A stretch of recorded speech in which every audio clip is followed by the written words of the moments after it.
Hello, and welcome to our guide for an Ice Shot Deadeye character. Ice Shot Deadeye is currently one of the fastest map farming builds which allows smooth end-game progression at a reasonable budget. Thanks to the changes made in Path 3.21, the bow playstyle looks extremely promising for both new and experienced players. The additional projectiles that can be now found on Passive Tree are going to make a very significant difference in the early progression, while still improving the endgame variations as well. This build falls entirely in the glass cannon category, but if you are looking for the fastest map farming build, this is something you definitely have to check out. The Deadeye Ascendancy provides everything you would want for a bow build: additional projectiles, extra chain, and tons of speed. It also boosts the sniper mark effectiveness, which is already one of the best curse skills for any projectile builds out there. Another great addition to the game is the change in projectile return behavior to be more consistent. Now you can easily double your damage output just by using the Vengeant Cascade Anoint on your amulet. It will also significantly improve your clear speed too. You should use 2 ice shot setups, one for clear with Mirage Archer and a second one with barrage support to quickly kill any tougher enemies. Tons of cold damage and critical strike chance make it very easy to freeze and shatter most enemies, resulting in satisfying Herald of Ice explosions. Thanks to the constant freeze and chill applied to enemies, high evasion rating, and very fast movement speed, you will be able to easily outmaneuver your opponents. However, outside of capped spell suppression, you don't really have any meaningful mitigation nor high maximum life pool. Thanks to very high movement speed and broad area of effect coverage, this build has excellent clear speed. Single target damage is a bit lacking at first, but with enough investments you can comfortably kill all enemies in the game. You can start with no budget at all, and upgrade it almost indefinitely through your journey. You can eventually swap to an omniscient stacking build, but that variant is covered in our other guide.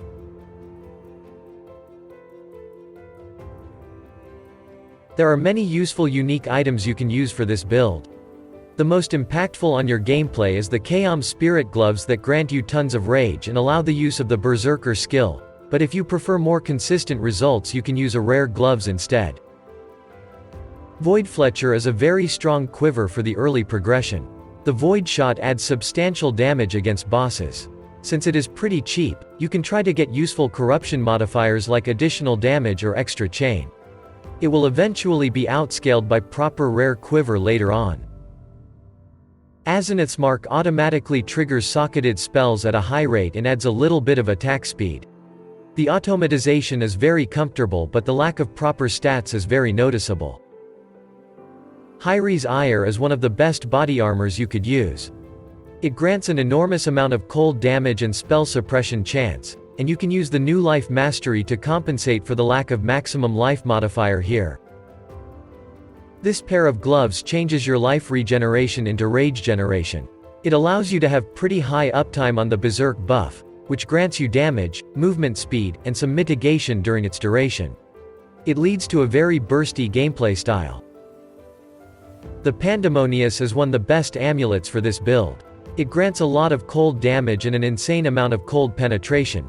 Moreover, it also blinds enemies you hit, which is a very useful defensive boost. Regardless of which amulet you wear, you should always anoint it with the Vengeant Cascade to make projectiles return to you. Hyri's Truth grants tons of accuracy and some critical strike multiplier, which can be further improved with catalysts. Using this one will free up lots of modifiers on your remaining gear, which can be very important at the early stages of progression. Mark of the Elder grants a lot of maximum life, increased attack damage, and flat cold damage, which can be further enhanced with proper catalysts. It limits your choice for your second ring, as it would need to be a Shaper base to get the full benefits. Alternatively, you can use the Taming Ring. It lacks maximum life, but it's abundant in modifiers that boost your damage and resistances. Immortal Flesh can be used if you can't get life regeneration on your other gear pieces. Thanks to the life catalysts, you can have more than 400 life regeneration from this single item. Use this item only if you also use the Chaos Spirit Gloves. Socketing the Lionized Fall Jewel near Claw and Dagger Cluster is a very efficient way to get tons of critical strike and damage modifiers. It also makes the traveling to nearby mana cluster less wasteful. Just socketing this jewel in the proper position will grant you 90 strength, which makes your gearing much easier. Later on, you can look for one with useful modifiers such as double damage chance, maximum life, or endurance charge on kill. It's optimal to get a Watcher Eye jewel with extra base critical strike chance while affected by hatred, but the other options for hatred or precision are also good enough. Defensive modifiers such as spell suppression chance are also quite useful, but those combinations can be very expensive. The most important stats to boost your damage are added cold or lightning damage, critical strike chance and multiplier, additional arrows for bow attacks, increased elemental damage, attack speed, and accuracy rating. By having a bit of lightning damage you will be able to inflict shock on most enemies. Defensively you want to focus mostly on maximum life, capped elemental resistances, and spell suppression. On a rare helmet you can obtain a lot of mana reservation efficiency and other valuable stats such as life, resistances, spell suppression, or accuracy rating. You can also get a bit of automatization if you use the focus modifier, but it has a much longer cooldown than Azimuth's Mark. High critical strike chance is very impactful on your total DPS output. Other than that, simply look for the highest elemental DPS you can find. The popular method of crafting such a bow is to use the fractured base and spam essences. Additional arrows are also very good, but it is a luxury option that will cost you a lot of resources. Rare quivers have a lot of very useful modifiers available to them, but it's not an easy task to get a good one. You should look for additional arrows, attack speed, accuracy rating, or increased damage here. Projectile speed can also be useful thanks to the new mastery that can convert it to damage for your projectiles. You can use just a rare armor with some useful modifiers for maximum life, spell suppression, and resistances. You can use the Eldritch implicits that boost the effect of your auras or the Elder's influence, which allows for a special modifier that improves the base critical strike chance of your attacks. On your rare boots you can simply grab the highest possible life, resistances, and movement speed modifiers you can afford. Spell suppression and attributes can also come in handy. You can get a bit of bonus action speed thanks to the Searing Exarch influence. If you decide to use a pair of rare gloves, aim for high maximum life and spell suppression there. You can also use the special Alva's modifiers that improve your damage against chilled enemies. You can get rage generation via the Eldritch influence, but it won't be high enough to sustain Berserk buff. Stygian Vice is the best base for a belt as it offers an additional abyssal socket. For its modifiers, you should aim for maximum life, resistances, attributes, life regeneration, and elemental damage. You can also get some useful flask modifiers there. To make proper use of your belt you should aim for Abyss Jewel, which grants you many useful modifiers such as maximum life, attack speed, critical strike multiplier, or phasing. Additional resistances and attributes are also quite useful. Rare rings can cover your lacking resistances and attributes, and provide you with some maximum life and damage modifiers. Accuracy rating and reduced mana costs can be also very useful.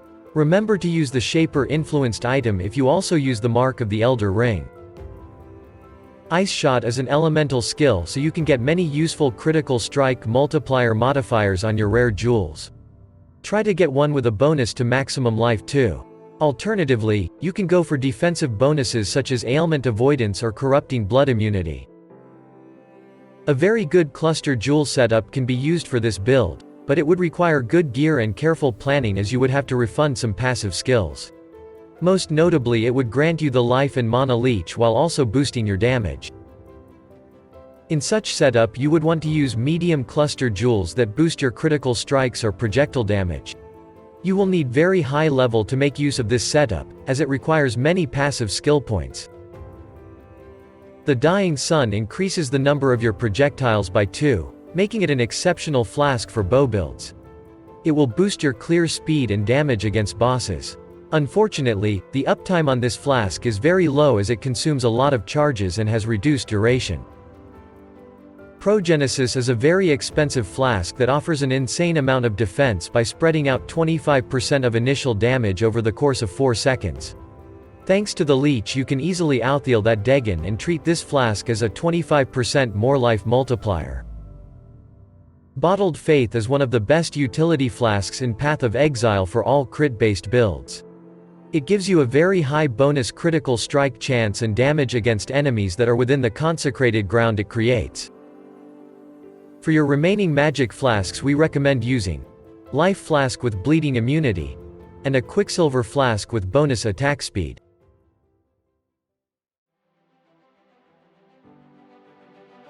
You will use 2 setups of Ice Shot in this build. One for clearing, and one focused on single target damage. Counterintuitively, you want to use the Vol Ice Shot in the clearing setup. You can use the Mirage Archer to improve your clear even more, but you can use the Hypothermia support if you need more damage for your Vol Ice Shot or if it is too weak to one-shot enemies anyway.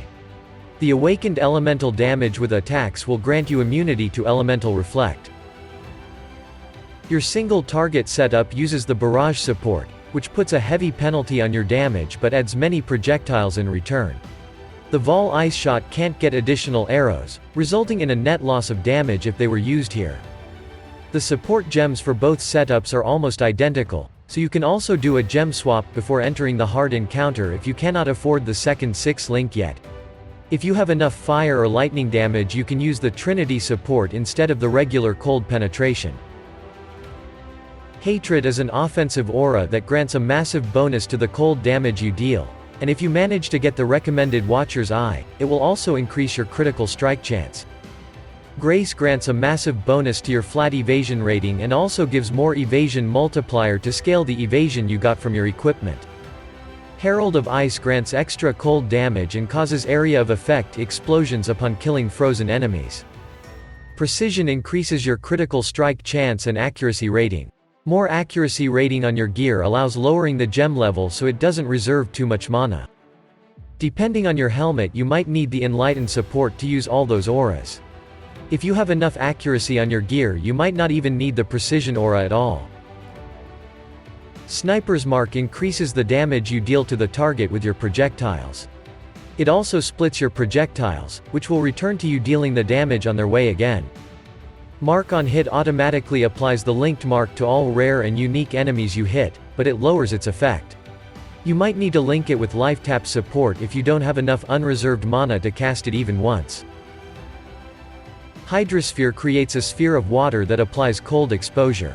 It can be hit to make your projectiles chain off of it. Keep at level 1 so it won't increase the intelligence requirements for the whole build and cost less mana. Tornado, as the name suggests, creates a tornado that slowly moves around. Hitting it with your projectiles will increase the damage it deals to enemies. You can use the focus modifier in your helmet to automatically cast those 2 spells, or use the Arcanist brand which requires an extra action on your side. With proper setup, they can also generate power charges for you during longer fights. Blink Arrow is the recommended mobility skill used in this build. It teleports you to the location you choose. You can also use the dash, which is faster to use but has lower range. Steelskin is your guard spell, which is the optimal option to reduce the damage you take and disable bleeds. As opposed to other guard skills, it doesn't need endurance charges or high armor to be effective. Blood Rage increases your attack speed and generates frenzy charges for an even higher DPS bonus. It grants you Life Leech, but continuously deals low physical damage to you. Berserk spends your rage at a very fast rate to grant you massive damage and speed bonuses. It also reduces the damage you take. You will need the Kaom Spirit setup to make good use of it.